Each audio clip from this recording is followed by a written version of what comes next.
Praise the Lord. இன்றைய ஜீவாப்பம் 2 கொரிந்தியர் 2ஆம் அதிகாரம் 13ஆம் வசனம்.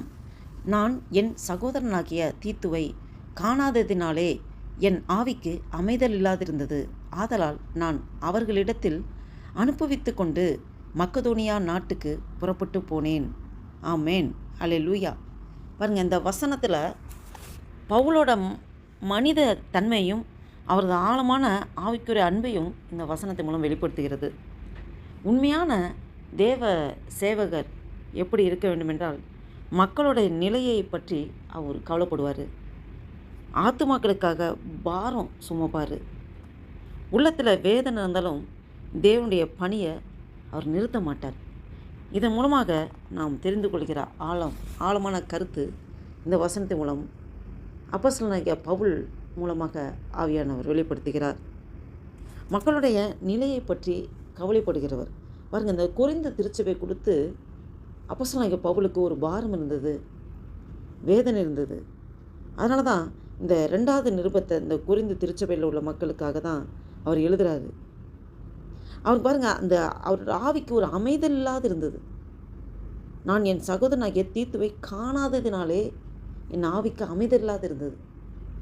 அது தன்னுடைய வேலை செய்கிறவங்க ஒரு சகோதர அந்த ஸ்நேகத்தோட, ஒரு அன்போட, ஒரு ஐக்கியத்தோடு அவர் இருக்கிறத பார்க்க முடியுது. மற்றவர்களுக்கு ஏதாவது ஒன்றா அவர் இருதயம் பதபதிக்குது, துக்கப்படுது, வேதனைப்படுது. ஆத்துமக்களுக்காக அந்த பாரத்தை அவர் சுமக்கிறாரு. இன்னும் அவருக்கு இவ்வளோ மன வேதனை துக்கம் இருந்தாலும் அவர் ஊழியத்தை நிறுத்தலை. அடுத்து மக்கதோனியாவுக்கு போகிறாரு. அவருடைய ஊழிய பாதையில் அடுத்த லெவலுக்கு போகிறாரு. அடுத்து அவருடைய பயணம் தொடர்ந்துக்கிட்டே இருக்குது.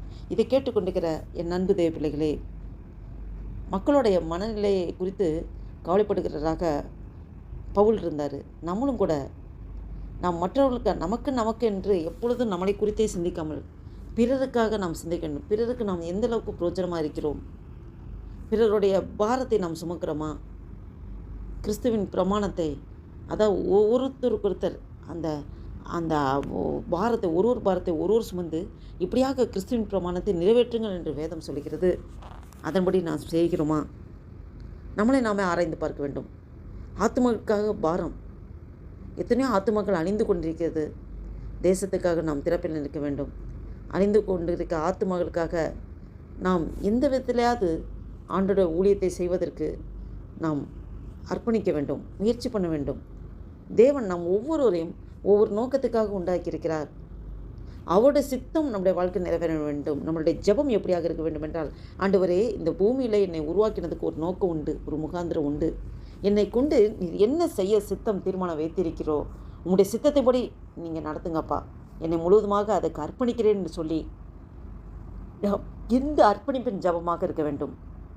இன்னும் நமக்கு இருக்கிற கொஞ்சம் பலத்தில் உனக்கு இருக்கிற இந்த பலத்தோடு போன்னு தான் ஆண்டு சொல்கிறார்.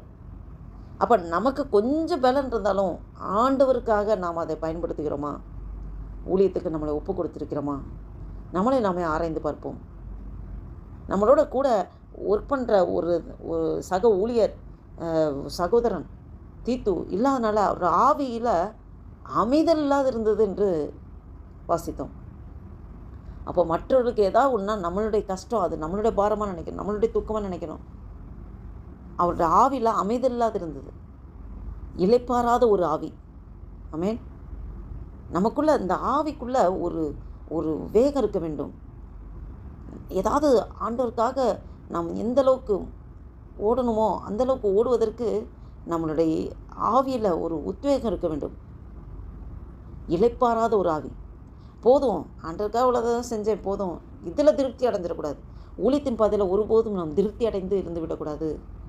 இன்னும் ஓடணும். நமக்கு ஜீவன் தந்திருக்காரே ஆண்டவர், நமக்கு பலனை தந்திருக்கிறாரே. இந்த சரீரத்தோடு இந்த ஆவியிலே இந்த சரீரத்தோடு இந்த பூமியில் மட்டும்தான் நமக்கு இந்த வாழ்க்கை பயணத்திலே கூடுமான வர ஆண்டவருடைய ஊழியத்தை நாம் உத்வேகத்தோடு செய்ய வேண்டும். இளைப்பாராத ஆவி அப்போஸ்தலனாகிய பவுலுக்கு இருந்தது போல இதை கேட்டுக்கொண்டிருக்கிற உங்களோடும் எனக்குள்ளும் இந்த இளைப்பாராத ஒரு ஆவி இருக்க வேண்டும். ஆமென். நாம் இந்த அர்ப்பணிப்போட ஒரு புதிய நாளைக்குள் ஆண்டவர் நம்மளை நடத்தி கொண்டிருக்க தேவனுக்கு நன்றி செலுத்தி ஆண்டு நோக்கி பார்த்து ஜெபம் செய்வோம். அன்பும் இரக்கம் நிறைந்த பரம தகப்பனே, உம்மை நன்றியோடு துதிக்கிறோம் ஐயா. துதிகளை மத்தியில் வாசம் செய்கிற தேவனே, உம்மை நன்றியோடு துதிக்கிற ஆண்டவரே. நன்றி தகப்பனே, ஒரு புதிய நாளுக்குள்ளே எங்களை நடத்தி கொண்டிருக்கிறீர். சுதந்திரமாட்டவரே, தாயின் கர்ப்பத்தை உருவாகும் முன்னே எங்களை முன்குறித்து அழைத்து வேர் பிரித்து ஆண்டவரே உம்முடைய பிள்ளையாய் எங்கள் ஒவ்வொருவரையும் நீங்கள் எடுத்து உருவாக்கி நீர் அழகு பார்த்து கொண்டிருக்கிறீர். நன்றி தகப்பனே.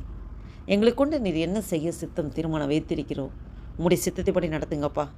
ஆண்டவரே அப்பா, அப்போஸ்தலனாகிய பவுல் ஒரு இளைப்பாறாத ஒரு ஆவியோடு ஆண்டவரே உமக்காக ஓடின மகனைப் போல ஆண்டவரே நீர் ஏசப்பா வார்த்தையாக தேவன் மாம்சமாகி இந்த பூமியிலே 33 வருடங்கள் வாழ்ந்து 3.5 வருடங்கள் உம்முடைய ஊழியத்தை ஆண்டவரே நீர் தேவ சித்தத்தை, பிதாவின் சித்தத்தை நிறைவேற்றுவதற்காகவே இந்த பூமியிலே செய்தீரே. இளைப்பாறாத ஒரு ஆவியாக ஆண்டவரே எந்நேரமும் ஆண்டவரே அப்பா ஸ்தோத்திரக்கத்தை மனுஷக்கமானுக்கு தலை சாய்க்க ஒரு இடமில்லை என்று சொன்னபடி எந்த நேரத்தில் எந்த சூழ்நிலை ஆண்டவரே நீர் முழுமையாக ஆண்டவரே ஊழிய பாதையில் ஓடி நீர் ஆண்டவரே அநேக காரியங்களை மனிதர்களுக்கு ஆண்டவரே நீங்கள் பிரசங்கம் பண்ணீங்க, பிதாவின் சித்தத்தை நிறைவேற்றினீங்க. ஆண்டவரே உண்மையே முழுமையாக ஒப்பு கொடுத்தீர். ஆண்டவரே எங்களுக்கு நீங்கள் தான் ஆண்டவரே ரோல் மாடல். நாங்கள் மனிதர்களை யாரையாவது ரோல் மாடலாக வைத்து விட்டால் நாங்கள் விழுந்து விடுவோம். ஆண்டவரே கிறிஸ்துவை உண்மை முன்வைத்து உம்முடைய அடிச்சுவடுகளை பின்பற்றி நடப்பதற்கு அப்பா எங்களுக்கு பலனை சத்தத்தை தருகிறதுக்காக ஸ்தோத்திரம். ஆண்டவரே நாங்கள் ஊழியத்தில் போதுன்னு அப்படியே இருந்து விடாதபடி ஆண்டவரே நாங்கள் உமக்காக ஜீவன் உள்ளவரை உமக்காக ஓட உழைக்க எங்களை முழுவதுமாக அர்ப்பணிக்கிறோம். ஆண்டவரே இந்த வீடியோவை கேட்டுக்கொண்டிருக்க பார்த்து கொண்டிருக்க ஒவ்வொருவருடைய அர்ப்பணிப்பையும் நீ ஏற்று அங்கீகரிக்கிறதுக்காக ஸ்தோத்திரம். நன்றி தகப்பனே. ஆண்டவரே இந்த நாளைக்கு கைட்டு எல்லா வேலையிலையும் எசப்பா உங்களுடைய கரம் கூட இருந்து நடத்துக்கிற கிருபைக்கா ஸ்தோத்திரம். அப்பா எங்கள் குடும்பங்கள் மீது ரத்தம் தெளிக்கிறோம், சொந்த பந்தங்கள் உற்றா உறவினர்கள் இளைஞனங்க பந்தங்கள் மீது ரத்தம் தெளிக்கிறோம். இந்த வீடியோவை கேட்டுக்கொண்டு பார்த்துக்கொண்டு ஒவ்வொரு மீது ரத்தம் தெளிக்கிறோம். ஆண்டவரே இன்னும் எங்களுக்கு கொடுத்த வேலை ஸ்தலத்துக்கா ஸ்தோத்திரம். வேலை ஸ்தலத்தில் எல்லாருடைய கண்களும் தயக்கடிக்க கிருபை செய்யுங்கப்பா. இந்த கல்வார் ரத்தத்தை தெளிக்கிறோம், சிலுவை நடத்த தரிக்கிறோம். ஆண்டவரே எங்களை கொண்டு நீ என்ன செய்ய சித்தம் தீர்மானம் வைத்திருக்கிறோம், முடி சித்தத்தை பண்ணி நடத்துங்க. எங்களை முழுவதுமாக அர்ப்பணிக்கிறோம். நாம் ஒன்றே மகிமைப்பட்டும் ஆசீர்வதிங்க, பலப்படுத்துங்க. இயேசு கிறிஸ்துவின் நாமத்தினால் ஜெபிக்கிறோம் ஜீவனுலக நல்ல பிதாவே. ஆமென், ஆமென்.